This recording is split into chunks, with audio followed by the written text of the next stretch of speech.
Pelaku penjamin bocah dengan tabung gas dikejar polisi.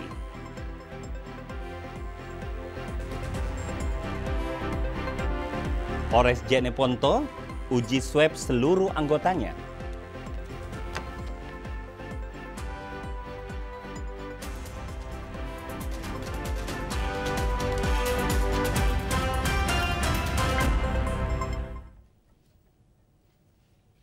Assalamualaikum warahmatullahi wabarakatuh dan selamat sore saudara. TVRI Media Pemersatu Bangsa kembali hadir menjumpai Anda dengan sejumlah informasi aktual Sulawesi Selatan hari ini Senin 27 Juli 2020.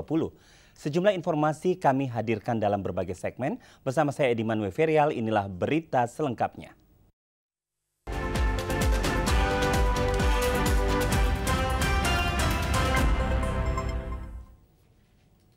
Seorang bocah di Kota Makassar, Sulawesi Selatan menjadi korban penculikan dan dijaminkan para pelaku dengan 4 buah tabung gas di salah satu toko bahan campuran milik warga di wilayah Tamalan Rea, Kota Makassar.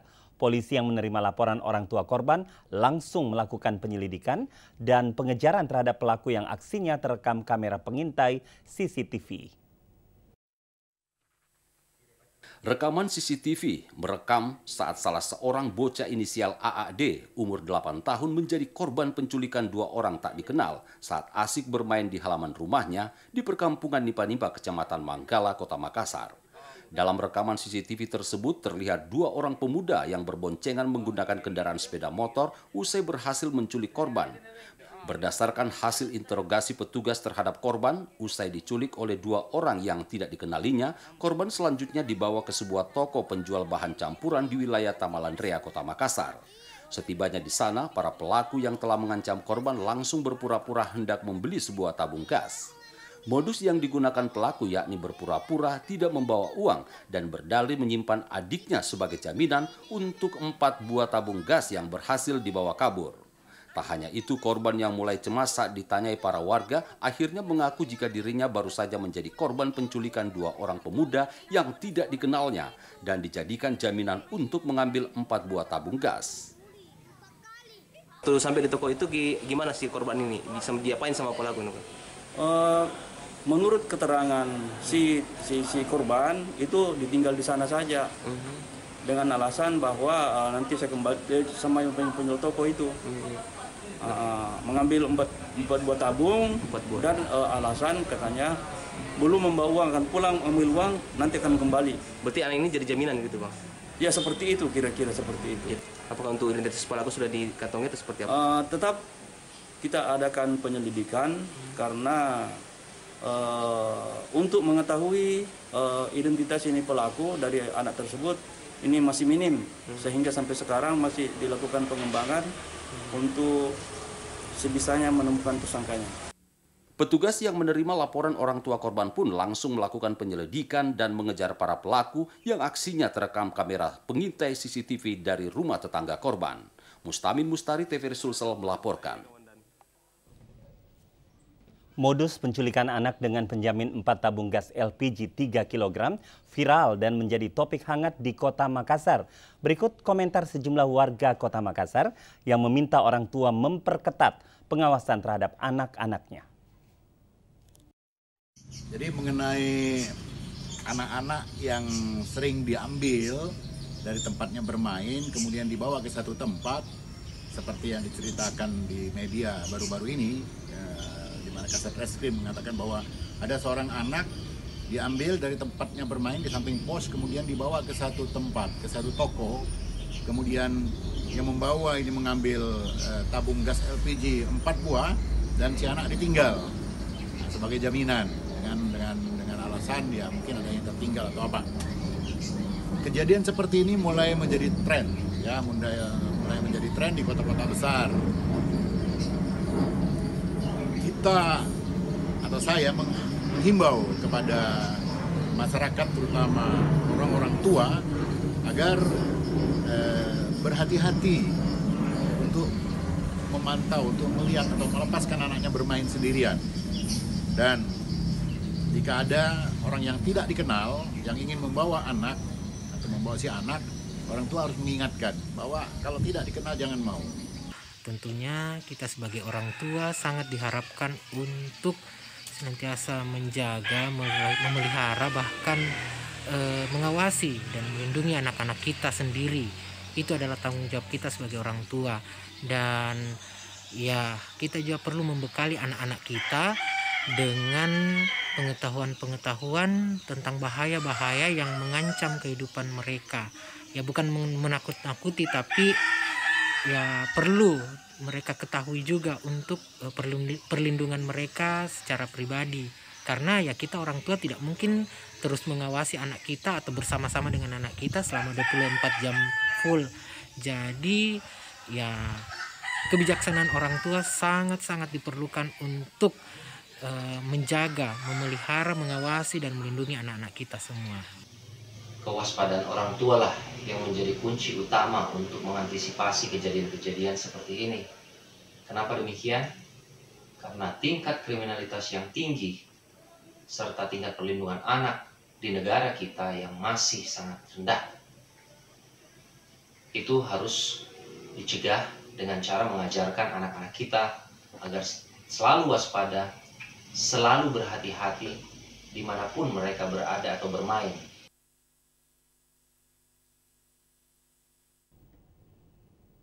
Ya, saudara, pasca banjir yang menerjang daerah Kabupaten Luwu Utara, Sulawesi Selatan, banyak rumah dikosongkan dan ditinggalkan penghuninya untuk mengungsi. Rumah kosong tersebut dijaga oleh aparat keamanan dari TNI dan Polri.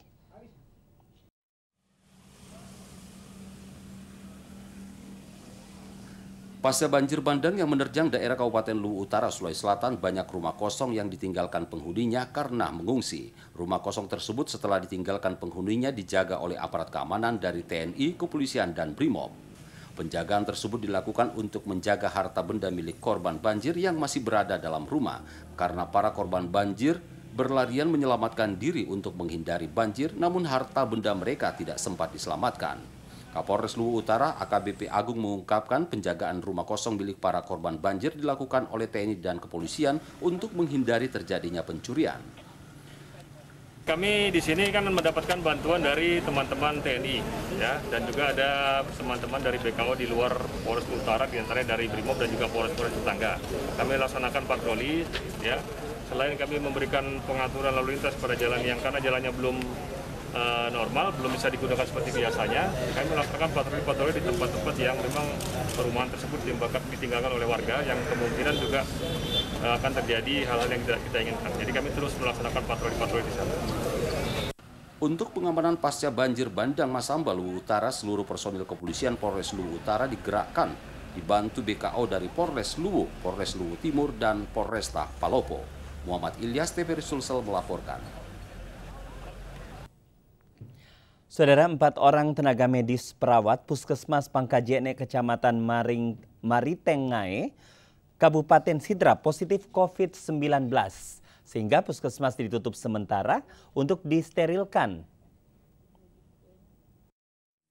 4 orang tenaga medis perawat Puskesmas Pangkajene, Kecamatan Maritengae, Kabupaten Sidrap positif COVID-19 dengan keluarnya hasil swab positif COVID-19 dari Laboratorium Kesehatan Daerah Kabupaten Sopeng, Sulsel. Terkonfirmasinya 4 perawat yang reaktif COVID-19 membuat Puskesmas Pangkajene ditutup sementara waktu untuk dilakukan sterilisasi dengan penyemprotan cairan disinfektan ke seluruh ruangan. Juru bicara gugus tugas percepatan penanganan COVID-19 daerah Sidrap, Isa Kendre, mengatakan Puskesmas Pangkajene Kabupaten Sidrap ditutup sementara mulai 26 Juli 2020 dengan tidak adanya pelayanan medis bagi warga disebabkan adanya 4 orang perawat Puskesmas Pangkajene yang terpapar positif COVID-19. Keempat orang perawat langsung dirujuk ke salah satu hotel di Kota Makassar dalam program wisata COVID-19 gugus tugas percepatan penanganan COVID-19 Provinsi Sulsel. Sementara seluruh tenaga medis Puskesmas Pangkajene segera dilakukan pengambilan swab untuk dikirim ke Laboratorium Kesehatan Daerah Kabupaten Sopeng untuk diketahui kondisi kesehatannya. Jika didapatkan positif COVID-19, akan dirujuk ke program wisata COVID-19. Ya, angka 4 itu sudah positif. Dan keempatnya itu sudah menjadi peserta duta COVID di Makassar. tidak ditutup secara totalitas. Sesuai dengan surat edaran Kepala Dinas Kesehatan, kita melakukan langkah yang terbaik dalam rangka meminimalisir risiko penyebaran COVID-19. Ditambahkan jubir gugus tugas Sidrap, hal sama juga dilakukan bagi keluarga dan perawat dan warga yang pernah kontak erat di Puskesmas Pangkajene, Kabupaten Sidrap untuk segera dilakukan pengambilan swab. Asnadi Kala melaporkan. Saudara, ASN di lingkup Pemkab Maros yang terpapar COVID-19 bertambah jumlahnya kini menjadi 45 orang. Bertambahnya jumlah ASN positif ini menyebabkan biasanya melayani masyarakat untuk ditutup sementara waktu.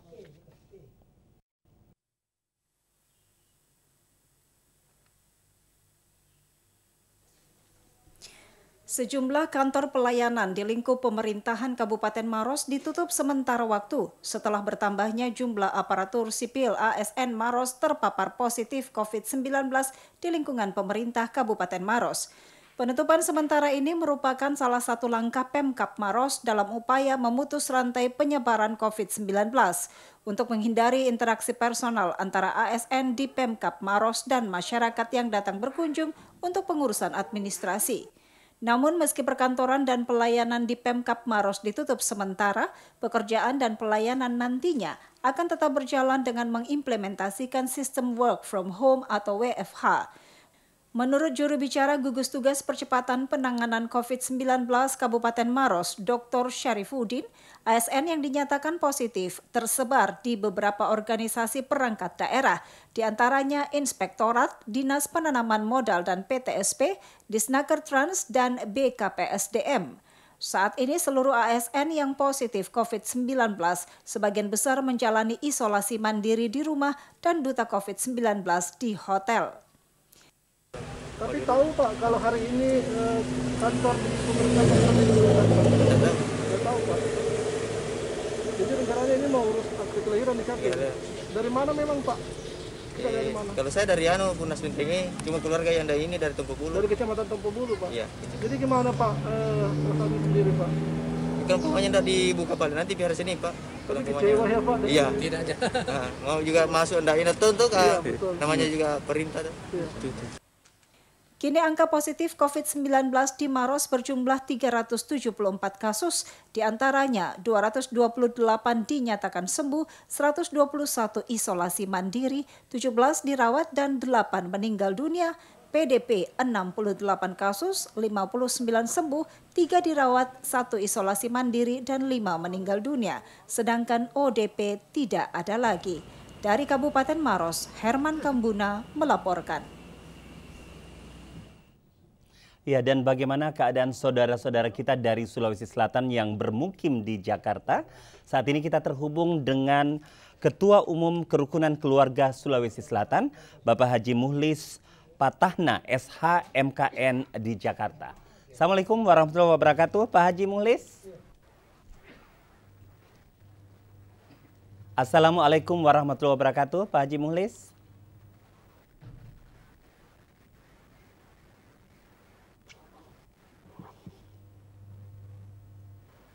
Ya, Assalamualaikum warahmatullahi wabarakatuh, Pak Haji Muhlis.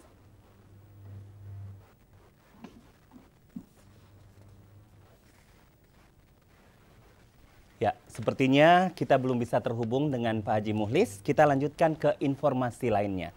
Ya, Saudara, anggota DPR RI Komisi 4 meninjau kantor Pegadaian Persero wilayah 6 Makassar. Dalam peninjauan ini, Muhammad Rapsel Ali memberikan apresiasi terhadap Pegadaian dengan pencapaian kinerja yang sangat baik, khususnya dalam membantu masyarakat di masa pandemi COVID-19. Komitmen Pegadaian di wilayah 6 dalam membantu masyarakat di masa pandemi COVID-19 mendapat apresiasi dari Komisi 6 DPR RI fraksi Partai Nasdem. Anggota DPR RI Komisi 6 fraksi Partai Nasdem, Muhammad Rapsel Ali, dalam kunjungannya ke kantor Pegadaian wilayah 6 Makassar mengatakan, Komitmen Pegadaian dalam membantu masyarakat dengan berkinerja baik harus dipertahankan, khususnya berbagai program yang menyentuh langsung dan sangat dirasakan manfaatnya oleh masyarakat. Program yang menjadi andalan di masa pandemi COVID-19 yang sangat dirasakan oleh masyarakat, diantaranya Gadai Peduli atau Gadai Tanpa Bunga. Sementara itu, pemimpin Pegadaian Wilayah 6 Makassar, Alim Sutiono menjelaskan, hingga saat ini, program Gadai Peduli Pegadaian meningkat hingga 75.000 nasabah atau hingga 15%. Untuk meningkatkan peningkatan program ini, program Gadai Peduli harus bersinergi dengan institusi lainnya. Saya tentu harus menyampaikan apa yang menjadi komitmen kita di Pegadaian, membantu masyarakat. Nah, bagaimana membantu masyarakat itu? Membantu masyarakat itu tentu dengan berkinerja baik tentunya sebagai BUMN. Yang kedua, kinerja kita itu adalah benar-benar juga memberdayakan ekonomi masyarakat sehingga masyarakat bisa terbantu dengan adanya Pegadaian dan bisa survive dengan kehidupan ekonominya di dalam kondisi Covid. Pesan beliau itu, maka saya kasih respon bahwa kita ada program Gadai Peduli, yaitu di mana masyarakat ekonomi lemah di masa Covid ini dibantu mendapatkan pinjaman dari Pegadaian senilai Rp1 juta tanpa harus bayar sewa modal. Kalau ini tanpa bayar bunga atau jasa. Program Pegadaian saat ini terus meningkat dengan adanya kinerja yang baik. Tapi tak hanya itu, program CSR juga memberikan bantuan bagi korban bencana alam di Masamba, antara lain sembako, makanan instan, serta pakaian layak pakai. Ya, Saudara, Konferensi Majelis Wakil Cabang Nahdlatul Ulama Kota Makassar dengan agenda pemilihan ketua untuk membangun militansi dan kemandirian Nahdlatul Ulama. Konvensi ketiga MWCNU Kecamatan Ujung Tanah terpilih secara aklamasi Ustadz Yunus Manandrang sebagai Ketua Tanfidz Ziyah. Sebanyak 11 kecamatan sekota Makassar mulai 25 Juli hingga 16 Agustus 2020 mendatang akan menggelar Konferensi Majelis Wakil Cabang Nahdlatul Ulama Kota Makassar. Konferensi yang akan dilaksanakan dengan agenda utama pemilihan Ketua Tanfidz Ziyah dan Roy Syuriah untuk masa hikmat 2020-2025. Mengawali konferensi Majelis Wakil Cabang Nahdlatul Ulama Kota Makassar dilaksanakan di Kecamatan Ujung Tanah, diikuti sebanyak 3 calon, yakni Ustadz Yunus Manandrang, Ustadz Abbas Assagaf, dan Ustadz Amir Sein. Para calon ketua nantinya akan memperebutkan suara terbanyak yang berasal dari 9 ranting yang memiliki hak suara. Konferensi ketiga Majelis Wakil Cabang Nahdlatul Ulama Kecamatan Ujung Tanah bertema membangun militansi dan kemandirian organisasi. Turut dihadiri Camat Ujung Tanah dan unsur Forkopimda serta sejumlah tokoh masyarakat. Roy Syuriah PCNU Kota Makassar Andi Guruta Dr. Kiai Haji Baharudin HSMA dalam arahannya menekankan bahwa Nahdiyin harus tetap konsisten dalam ajaran Aswajah dan berharap siapapun yang terpilih berkomitmen untuk mengurus dan membesarkan Nahdlatul Ulama serta jangan pernah berpikir untuk mencari hidup di Nahdlatul Ulama tetapi harus menghidupi Nahdlatul Ulama. Sementara Ketua Tanfidz Ziyah PCNU Kota Makassar, Dr. Kiai Haji Kaswat Sartono MAG mengharapkan dari konferensi ini akan melahirkan kepengurusan yang solid untuk melaksanakan kerja-kerja keumatan dan membesarkan Nahdlatul Ulama dengan program utama yakni amalia, pendidikan, dan sosial. Bagi siapapun yang terpilih menjadi Ketua MWCNU di Kota Makassar yang insya Allah dalam waktu ini mulai hari ini tanggal 25 Juli sampai tanggal 16 Agustus akan melakukan roadshow MBC yang masa kepengurusannya berhabis. Oleh karena itu bagi yang terpilih tentu adalah yang kuat berorganisasi, yang kuat militansinya dan kuat pemahamannya. Oleh karena itu ketua memang sangat selektif karena tugas NU itu berat sekali, di samping adalah aspek keagamaan, aspek dakwah, begitu juga aspek sosial kemasyarakatan.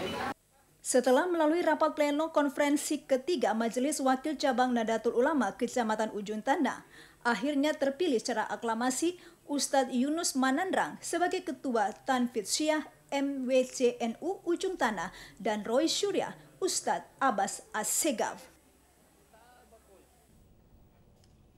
Saudara, misi kemanusiaan dengan tagline Bone Peduli Masamba menyalurkan bantuan bagi korban banjir bandang diterima Bupati Luwu Utara dalam suasana haru.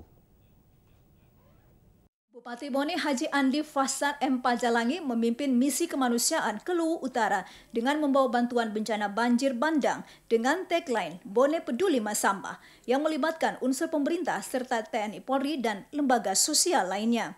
Selain itu, kepedulian masyarakat Bone juga adanya partisipasi dari unsur perguruan tinggi seperti Fakultas Hukum Unhas dan alumni Sospol Unhas.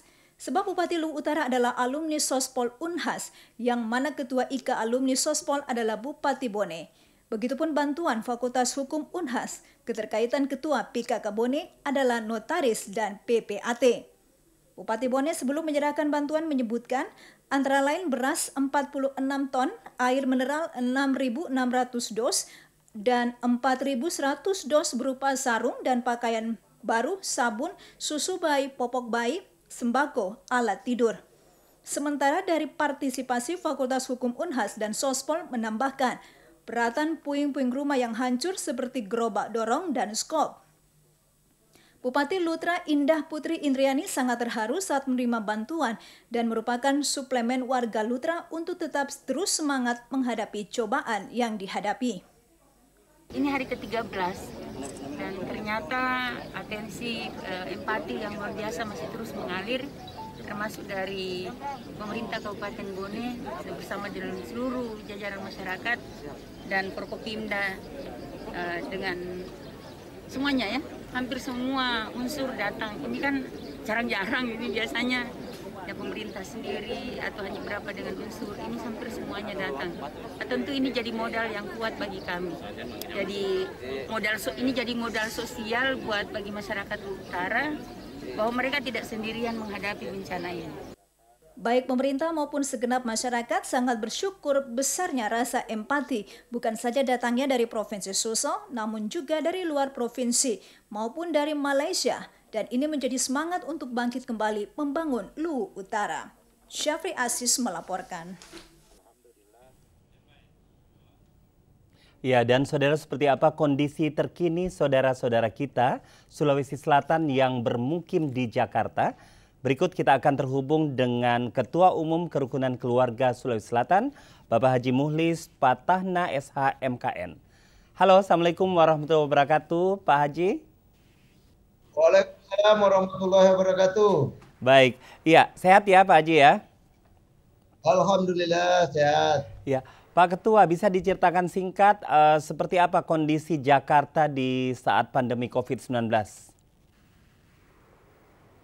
Jadi memang kita di Jakarta ini dimulai dari bulan puasa, Wakil Ketua Umum kita kena COVID dan meninggal dunia. Jadi memang kita turut berduka KKSS ini. Kemudian secara keseluruhan di Indonesia, Ketua Wilayah Jawa Timur juga kena COVID, juga meninggal. Jadi memang KKSS sangat kehilangan tokoh-tokohnya dengan wabah pandemi COVID-19 ini. Kemudian di Jakarta khususnya, setelah kita mengadakan konsolidasi organisasi dan kita juga pengurusan baru ini, memang bahu-membahu untuk membantu teman-teman kita di Jakarta Utara. Yang pertama kita lakukan itu adalah memang penyemprotan di masjid-masjid kerjasama dengan PMI, dengan DMI dibantu oleh Pak Yusuf Kalla. Jadi semua pengurus pusat, pengurus wilayah, pengurus daerah bahu-membahu bergerak untuk membantu saudara-saudara kita yang di Jakarta ini dan seluruh Indonesia. Ya, Pak Ketua, kalau menurut pemantauan Bapak, berapa jumlah warga KKSS di Jabotabek saat ini? Jadi memang warga kita perantau dari Sulawesi Selatan itu yang menyebar di seluruh Indonesia, bahkan kita sudah lantik juga di New York, di Eropa, di Cape Town, di Perth, dan di Johor, memang jumlahnya 15 juta. Jadi lebih banyak dari penduduk Sulawesi Selatan dari zaman ke zaman. Dan kalau di Jabotabek ini memang sekitar 2 jutaan, Pak. Nah, inilah tugas kita karena memang ini zona merah, jadi luar biasa kita bahu-membahu untuk membantu warga kita dan sekaligus membantu masyarakat pada umumnya. Ya, Pak Ketua, dengan kondisi pandemi COVID-19 saat ini, bagaimana kegiatan KKSS utamanya di Jakarta? Jadi kita kalau rapat manual itu memang terbatas ya, hanya pengurus harian. Tapi selama ini kita melakukan kemarin pertemuan cendekiawan Bugis Makassar yang diikuti seluruh dunia, pesertanya 2.500 ya memang melalui Zoom ini. Dan kemarin juga telah kita membuka namanya program Tahsin Al-Quran juga diikuti oleh seluruh dunia ya lewat Zoom. Jadi inilah yang kita lakukan untuk melaksanakan program-program kerja KKSS dan sekaligus bersilaturahim. Iya, Pak Ketua, adakah anggotanya yang terdampak COVID-19? Itulah yang saya katakan tadi, wakil ketua umum kita korban, dia positif dan meninggal. Kemudian ketua wilayah Jawa Timur juga kena COVID dan meninggal. Dan yang di Jakarta ini memang ada beberapa anggota yang kena, sekretaris KKTLek Kerukunan Keluarga Luwu juga kena, tapi alhamdulillah sudah pulih. Begitu ya, Pak. Baik, Pak Ketua, bagaimana teman-teman KKSS untuk mengobati rasa rindu yang sudah lama tidak kembali ke tanah kelahirannya, Makassar? Nah, memang karena setiap tahun kita pulang dikemas dengan pertemuan Saudagar Bugis Makassar, kita mengundang teman-teman seluruh Indonesia bahkan dari luar negeri. Tahun ini tidak kita lakukan, maka kita mencoba kemarin melakukan itu pertemuan cendekiawan Bugis Makassar yang diikuti 2.500 anggota. Dan insya Allah nanti karena masih rindu, tanggal 20 Agustus 2020 kita juga masih melakukan pertemuan Saudagar Bugis Makassar yang apa namanya yang dikemas dengan Zoom juga ini, dengan virtual ini, Pak. Baik, Pak Ketua tidak sempat bertemu langsung dengan saudara-saudara di Sulawesi Selatan, tetapi melalui layar kaca TVRI saat ini, apa yang ingin disampaikan untuk masyarakat Sulawesi Selatan? Ya, kepada saudara-saudara kami di Sulawesi Selatan, kami di rantau tetap sehat, tetap menjaga kesehatan, tetap membantu saudara-saudara kita, dan sebagaimana moto kita, di mana bumi dipijak, di situ langit dijunjung, kita juga membangun daerah ini. Dan alhamdulillah partisipasi Yayasan Gemiliar KKSS kemarin juga mengirim APD ke Pemprov yang diterima langsung oleh Pak Gubernur. Itulah bentuk-bentuk kerinduan kita, melepaskan kerinduan kita kepada tanah leluhur kita. Ya, baik. Terima kasih banyak Ketua Umum Kerukunan Keluarga Sulawesi Selatan, Bapak Haji Muhlis Patahna SH MKN langsung dari Jakarta. Tetap sehat Pak dan sukses buat Bapak. Assalamualaikum. Waalaikumsalam. Saudara, kita beralih ke informasi lainnya. Tim gugus tugas COVID-19 Kabupaten Jeneponto mengumumkan hasil swab anggota Polres Jeneponto dinyatakan positif terpapar COVID-19. Kini seluruh anggota kepolisian Polres Jeneponto dan keluarga harus menjalani uji swab. Personil gabungan unsur TNI Polri saling bersinergi dengan petugas medis dari Puskesmas Moncongloe dan Satpol PP serta relawan COVID Kepemudaan Moncongloe untuk melakukan pemeriksaan di perbatasan Maros Makassar dan Kabupaten Goa demi mencegah penularan COVID-19 di Kabupaten Maros. Setiap posko perbatasan yang ada di wilayah ini dijaga oleh satu personil kepolisian dan TNI dari Koramil setempat. Sinergitas TNI, Polri, dan pemerintah kecamatan ini memegang peranan penting untuk mendukung pelaksanaan tugas pemeriksaan dan pengawasan di posko COVID-19 pintu masuk Maros sebagai upaya pencegahan penyebaran virus COVID-19. Seiring meningkatnya jumlah pasien COVID di Maros, Kapolsek Moncongloe menyiapkan anggotanya untuk membantu tim medis Puskesmas Moncongloe dan menghimbau kepada segenap warga pengguna kendaraan yang masuk ke Kabupaten Maros melalui wilayah Moncongloe untuk tetap mematuhi protokol standar pencegahan COVID-19, yaitu tetap memakai masker saat berkendara dan menjaga jarak saat berada di luar rumah. Penempatan personil TNI, Polri, dan petugas gabungan dari aparat pemerintahan Kecamatan Moncongloe untuk membantu petugas medis mencegah adanya pengendara yang akan masuk atau keluar dari Kabupaten Maros. Jadi ada 4 posko yang ada di Kecamatan Moncongloe, tentunya kami dari pihak Polri dengan adanya kebijakan membentuk posko, kami dalam hal ini sangat mendukung penuh kebijakan-kebijakan yang dilakukan pemerintah. Dalam hal ini tentunya kami juga dari pihak Polsek Moncongloe menurunkan beberapa personil. Jadi hampir setiap posko ada personil kami yang melakukan pengamanan. Petugas gabungan TNI Polri yang ditempatkan di posko perbatasan Moncongloe ini selain ikut mengamankan jalannya pemeriksaan, pengecekan suhu tubuh pengemudi, pengecekan kendaraan, pengecekan domisili sesuai dengan KTP, dan menghimbau untuk tetap menerapkan protokol kesehatan COVID-19. Herman Kambuna melaporkan. Ya, saudara, demikian informasi mengenai gugus tugas pencegahan COVID-19 Kabupaten Maros yang terus berjaga dan siaga di seluruh posko utama perbatasan yang menjadi akses pintu masuk di wilayah ini, termasuk di pintu masuk perbatasan Kabupaten Maros Makassar dan Kabupaten Goa di Kecamatan Moncongloe, Kabupaten Maros. Kita beralih ke informasi lainnya. Tim gugus tugas COVID-19 Kabupaten Jeneponto mengumumkan hasil swab anggota Polres Jeneponto dinyatakan positif terpapar COVID-19. Kini seluruh anggota kepolisian Polres Jeneponto dan keluarga harus menjalani uji swab.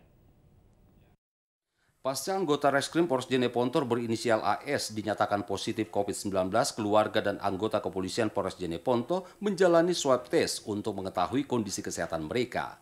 Hasil tes swab AS yang keluar pada tanggal 28 Juni lalu menyatakan dirinya positif terpapar COVID-19. AS menjadi polisi pertama di Kabupaten Jeneponto yang positif COVID-19 setelah sebelumnya melakukan perjalanan dinas ke Kota Makassar selama beberapa hari.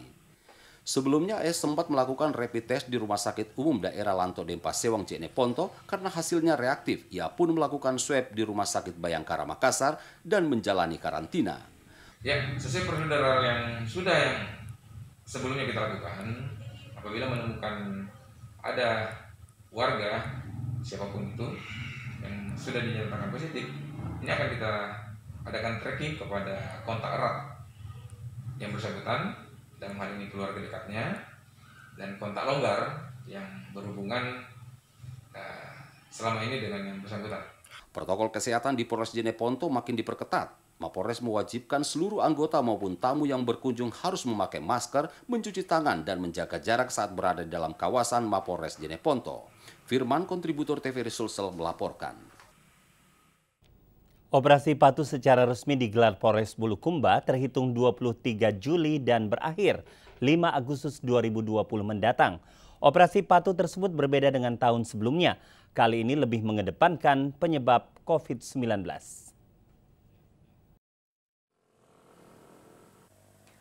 Operasi patuh Satlantas Polres Bulukumba telah berhasil menindak puluhan kendaraan yang didominasi kendaraan roda 2 di Jalan Poros Bulukumba Sinjai depan Taman Pahlawan Bulukumba.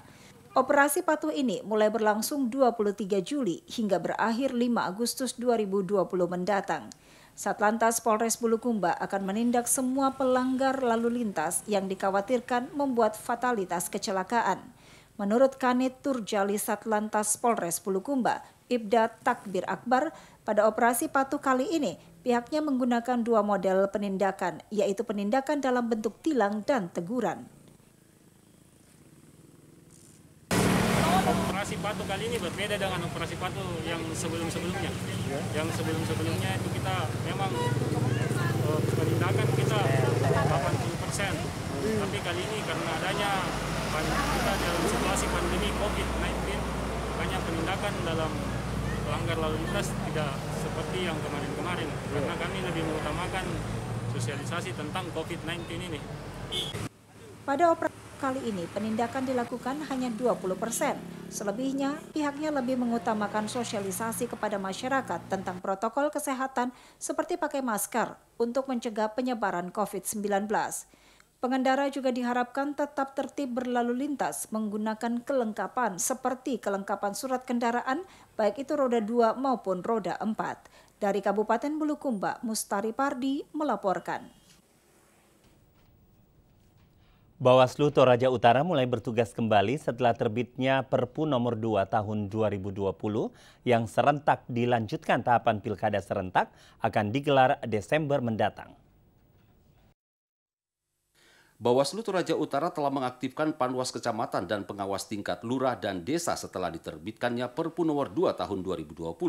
Saat ini pengawas Bawaslu sedang melakukan pemutakhiran data pemilih coklik di 21 kecamatan Toraja Utara dengan langkah-langkah yang sudah dimaksimalkan secara daring.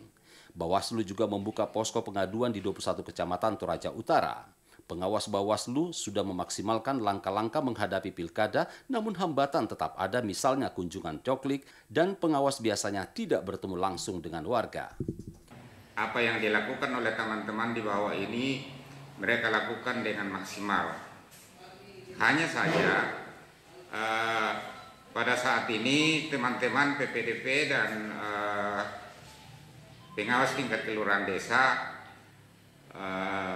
turun melakukan coklik, dan hambatan yang mereka dapatkan karena sekarang pada umumnya orang turun sawah, maka kadang-kadang mereka tidak mendapatkan tuan rumah. Ketua Bawaslu Toraja Utara Andarias Duma mengatakan tim pengawas sudah mengevaluasi pemutakhiran data pemilih di 21 kecamatan melalui rapat koordinasi secara daring.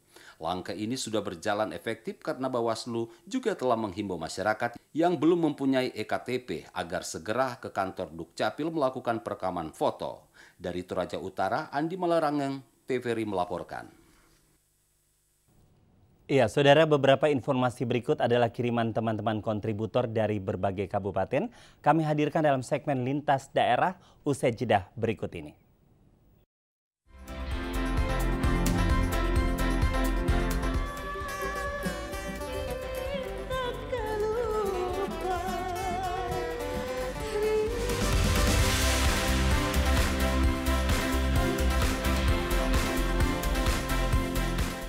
Nanti kita tanya-tanya lagi deh Kanang ya. Sini iya, selingi pengsere kelong baturi.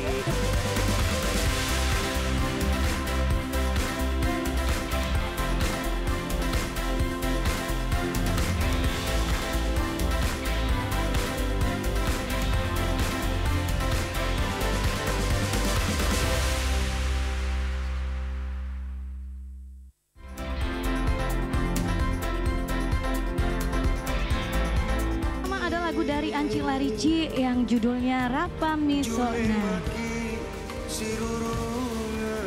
Dentola di Bangkala. Bangkala ini Jene Ponto di Dentola di. Betul Mita, Jene Ponto. Iya, Jene Ponto biasanya tuh. Kamu ini kok tahu gitu? Bukan aku ni bela.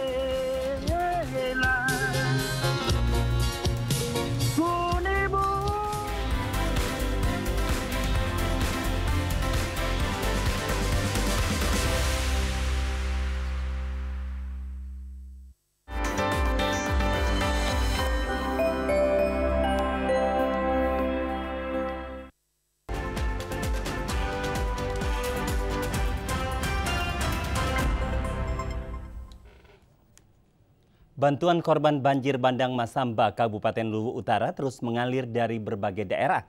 Bahkan para dermawan juga datang mengunjungi lokasi tersebut. Pasca banjir bandang melanda daerah Kabupaten Luwu Utara, Sulawesi Selatan, bantuan kemanusiaan mengalir dari berbagai daerah. Bahkan juga dari dermawan yang prihatin atas bencana alam yang menimpa warga di daerah tersebut. Seperti bantuan yang diberikan oleh Wakil Ketua DPR RI Rahmat Gobel. Bantuan kemanusiaan Rahmat Gobel diterima langsung Bupati Luwu Utara, Indah Putri Indriani, di kantor Bupati Luwu Utara. Bantuan diberikan berupa sembako, perlengkapan bayi dan masker, serta sejumlah jenis bantuan lainnya. Bencana ini adalah bencana duka kita bersama, namun kami tetap berharap karena ini masih pandemi corona, tetap kita melakukan protokol kesehatan COVID-19. Semoga bantuan dari Bapak Rahmat Gobel ini dapat berguna kepada masyarakat yang tertimpa musibah dan semangat kita bersama untuk kemanusiaan. Bantuan yang mengalir dari berbagai daerah yang ada di Sulawesi Selatan maupun datang dari luar Sulawesi Selatan, bahkan bantuan dari para dermawan. Diharapkan penyaluran bantuan tersebut tepat sasaran dan merata diterima oleh para pengungsi korban banjir bandang Masamba, Luwu Utara. Saudara, pembelajaran secara daring selama pandemi COVID-19 mendapat respons positif dari kalangan orang tua siswa di Kecamatan Malengke Barat, Kabupaten Luwu Utara, Sulawesi Selatan.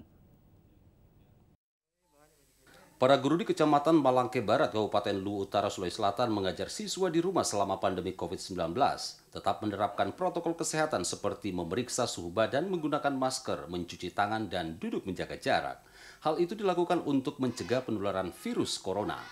Selama pandemi COVID-19 memaksa guru harus mengajar ke rumah siswa, ditambah kondisi jaringan internet di daerah tersebut tidak memadai, bahkan tidak ada. Sementara di tengah pandemi COVID-19 mengharuskan siswa belajar dari rumah atau BDR secara daring.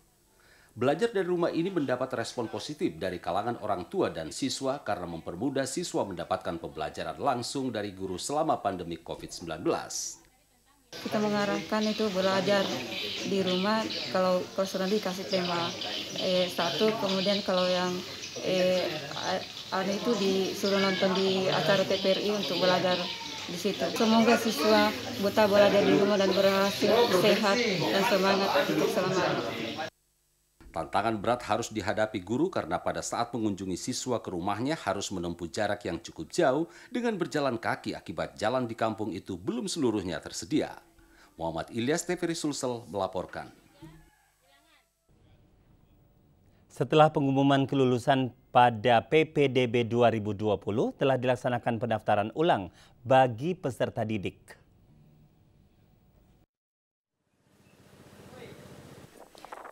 Pelaksanaan penerimaan siswa baru pada tahun 2020 ini dilaksanakan melalui sistem internet.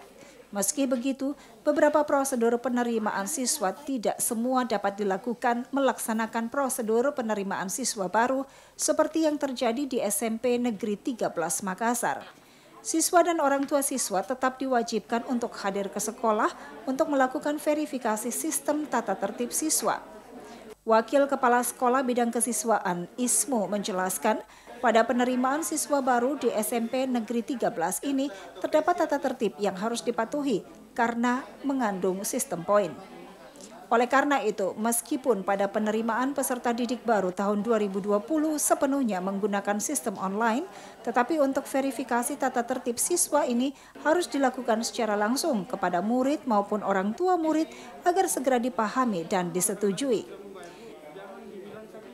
Prosedurnya itu dia datang melakukan verifikasi tata tertib siswa yang dinyatakan lulus bersama orang tuanya, kemudian datang sesuai dengan sesi urut kelulusannya. Jadi prosesi itu lama waktunya 1 jam yang terdiri dari 25 per sesi. Itu karena yang diterimakan 249 itu dibagi 2 hari dengan per hari itu 5 sesi. Pada pelaksanaan verifikasi tata tertib ini dilaksanakan dengan tetap mematuhi protokol kesehatan dan mengantisipasi kerumunan dengan membatasi 25 orang murid dan orang tua setiap saat serta menambah jumlah loket verifikasi. Araf, TVRI Sulsel melaporkan. Saudara, pemukiman nelayan Untia, Kelurahan Untia, Kecamatan Biringkanaya, Makassar sangat membutuhkan air bersih. Kondisi tersebut dialami sejak beberapa tahun terakhir.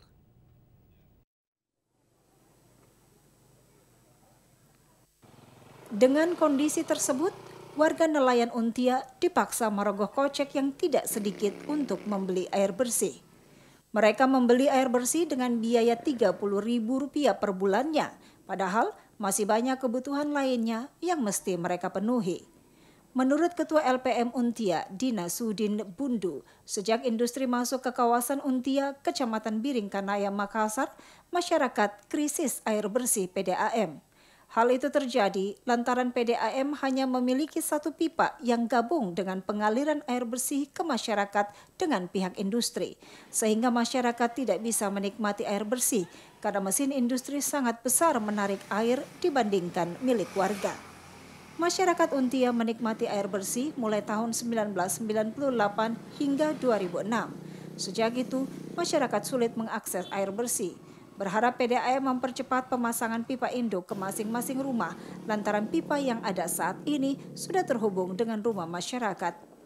Saat ini, masyarakat Untia mendapat pasokan air bersih dari PDAM sebanyak 10 tangki per bulan, sehingga masyarakat harus antri dan membawa jerigen tiap pasokan air datang. Dan kami punya pengeluaran itu per hari bisa 80 sampai 100.000 per hari hanya untuk membeli air. Ya, solusi yang kami harapkan supaya ini perpipahan bisa dibuat kembali karena kami gabung dengan industri. Otomatis kami masyarakat biasa apalagi paling ujung tentu tidak akan bisa sampai air bersih ke sini dari PDAM. Itu solusi sehingga pemerintah kami berharap kepada pemerintah agar bisa dibuatkan secepatnya pipa yang berpisah dari industri. Kampung nelayan saat ini telah banyak berubah dengan adanya sarana infrastruktur yang memadai bagi warga kampung nelayan, baik taman maupun sarana olahraga yang kesemuanya bantuan dari Kementerian PUPR. Asdar, Eko, TVRI Sulsel melaporkan. Saudara, di tengah pandemi COVID-19 saat ini, Rutan Makale terus meningkatkan inovasi pelayanan publik kesehatan. Rutan tanggap salah satunya membagikan vitamin, masker, dan alat perlengkapan mandi. Pembagian masker, vitamin, dan perlengkapan mandi dilaksanakan di lapangan Rutan kelas 2B Makale dipimpin langsung Kepala Rutan Makale, Luther Toding Patadungan. Kepala Rutan Makale mengajak seluruh warga binaan untuk selalu menjaga kesehatan mereka di tengah pandemik saat ini. Kegiatan seperti ini sudah 4 kali dilakukan selama pandemi COVID-19 di Rutan Makale demi kesehatan warga binaan dan pencegahan penyebaran COVID-19. Semua warga binaan dan pegawai Rutan Makale telah mengikuti rapid test dengan hasil dinyatakan negatif. Pembagian proteksi kesehatan ini dilakukan Rutan Makale sebagai bentuk kepeduliannya sekaligus maksimalkan pelayanan yang ada demi kesehatan bersama. Tujuan agar mereka dapat terhindar dari penyakit COVID-19 ini. Hal ini kami sudah melaksanakan 4 kali pembagian masker, vitamin, dan alat-alat mandi kepada warga kami. Seluruh warga binaan juga diimbau tetap menjaga kebersihan di dalam area Rutan Makale, khususnya di daerah blok dan kamar hunian, serta menjaga kondisi rutan agar selalu kondusif dan aman. Layuk Tangke, TVRI Sulsel melaporkan. Ya, saudara, seperti apa perpustakaan memotivasi minat baca dan bagaimana melepas penat di wisata pemancingan? Dua informasi ini kami hadirkan dalam segmen Rona-Rona.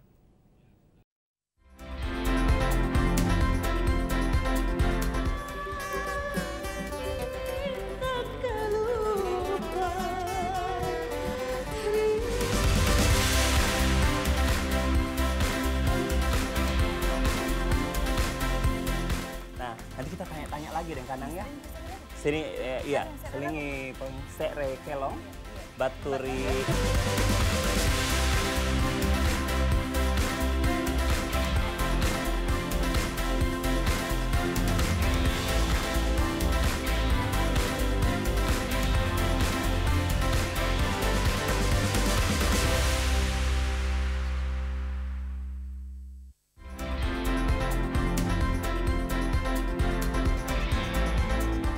Lagu dari Anci Larici yang judulnya Rapa Misona.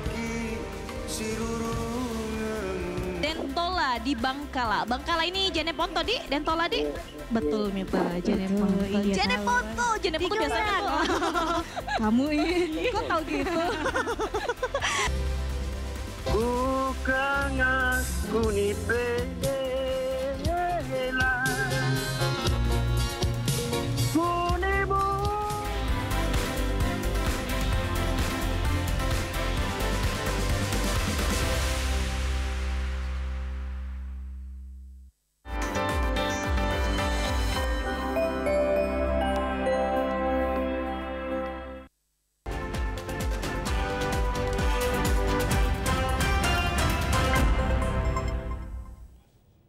Saudara, perpustakaan merupakan suatu tempat untuk belajar, mencari dan mengembangkan informasi dan juga sebagai sarana edukatif pendidikan yang dikelola sedemikian rupa. Secara tradisional, perpustakaan adalah sebuah koleksi buku dan majalah. Seiring dengan perkembangannya kemajuan teknologi modern, perpustakaan dapat diartikan sebagai tempat untuk mengakses informasi dalam format apapun, baik informasi yang disimpan dalam gedung perpustakaan atau tidak. Perpustakaan berfungsi untuk mendidik dan mengembangkan apresiasi budaya masyarakat dengan berbagai aktivitas, contohnya pameran, bedah buku, seminar, pertunjukan, dan lain sebagainya. Seperti halnya Forum Perpustakaan Lorong Desa Sulawesi Selatan menggelar pertemuan terkait cara mengelola perpustakaan lorong di Perpustakaan Lorong Kampung Nelayan Untia, Makassar. Bahtiar Adnan Kusuma sebagai Ketua Forum Perpustakaan Lorong Desa Sulsel mengungkapkan edukasi ini sebagai bentuk kepedulian terhadap generasi muda dalam dunia baca. Dan saat ini Forum Perpustakaan Lorong Desa Sulsel mempunyai binaan di 14 kecamatan Semakassar, minus kecamatan Sangkarang. Tentunya pembinaan perpustakaan lorong ini tidak lepas dari atensi semua pihak, baik pemerintah provinsi maupun stakeholder lainnya. Kita ingin membangun kesepahaman bersama. Kesepahaman kita bersama adalah bahwa istilah lorong itu selalu ada menjadi tagline pada ujung istilah keberadaan perpustakaan yang diinisiasi oleh warga masyarakat Kota Makassar. Kemudian kedua adalah kita memperjuangkan ke depan bagaimana pemerintah Provinsi Sulawesi Selatan melalui Dinas Perpustakaan dan Arsip Provinsi Selatan memberikan satu pagu, memberikan satu atensi, memberikan satu perhatian seperti yang diminta oleh Bapak Gubernur Pak Nurdin Abdullah, bahwa harus kita memberikan perhatian kepada para pengelola perpustakaan lorong untuk diberikan insentif setiap bulan. Kepala Dinas Perpustakaan dan Arsip Provinsi Sulawesi Selatan Muhammad Hasan Sijaya mengapresiasi pembentukan perpustakaan kampung nelayan ini, di mana tujuannya untuk mencerdaskan generasi muda. Sebab hadirnya perpustakaan lorong seperti ini memberikan dorongan aktif kepada anak usia sekolah untuk merasakan pentingnya minat baca sehingga dapat menambah wawasan di kalangan anak didik. Asdar Eko TVRI Sulsel mewartakan. Ya, sebuah tambak yang biasanya dimanfaatkan oleh warga untuk membudidayakan ikan dan udang disulap jadi tempat wisata pemancingan di Kabupaten Maros. Lokasi ini pun menjadi destinasi.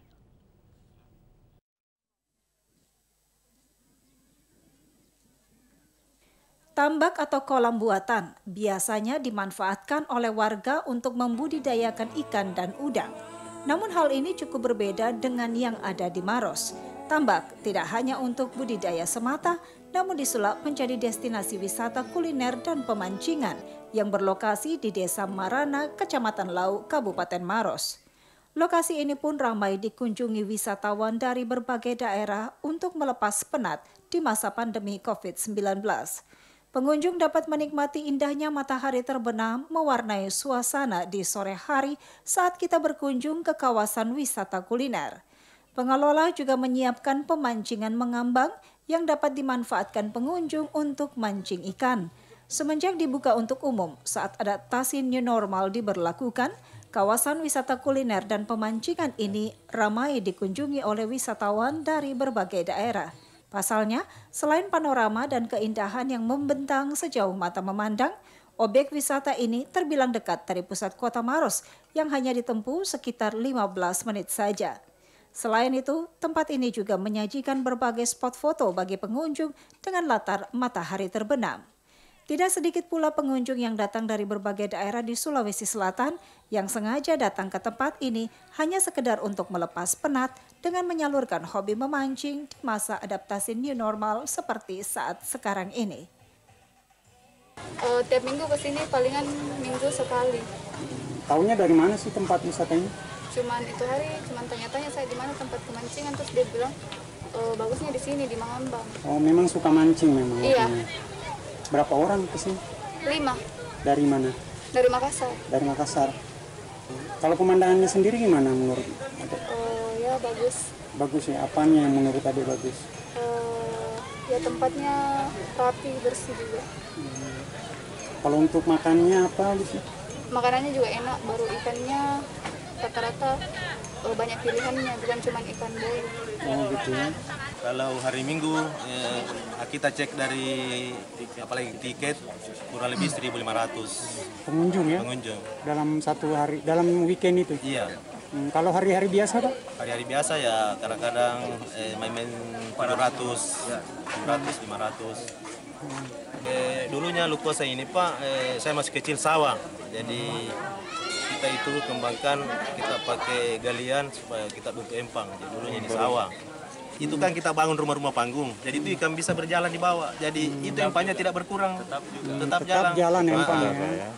Di tempat wisata ini, pengunjung juga biasanya menghabiskan waktu bersama keluarga, kerabat maupun pasangan, hanya untuk menikmati aneka sajian makanan dan minuman yang disediakan oleh pengelola dengan harga terjangkau. Setiap akhir pekan, tempat ini ramai dikunjungi wisatawan hingga kisaran 700 pengunjung dibanding pada hari-hari biasanya. Dalam pengelolaannya, pemuda desa dan warga sekitar pun turut serta dilibatkan untuk meningkatkan perekonomian. Dari Kabupaten Maros, Herman Kambuna melaporkan. Dan informasi tadi sekaligus menjadi bagian akhir jumpa kita di Sulawesi Selatan hari ini.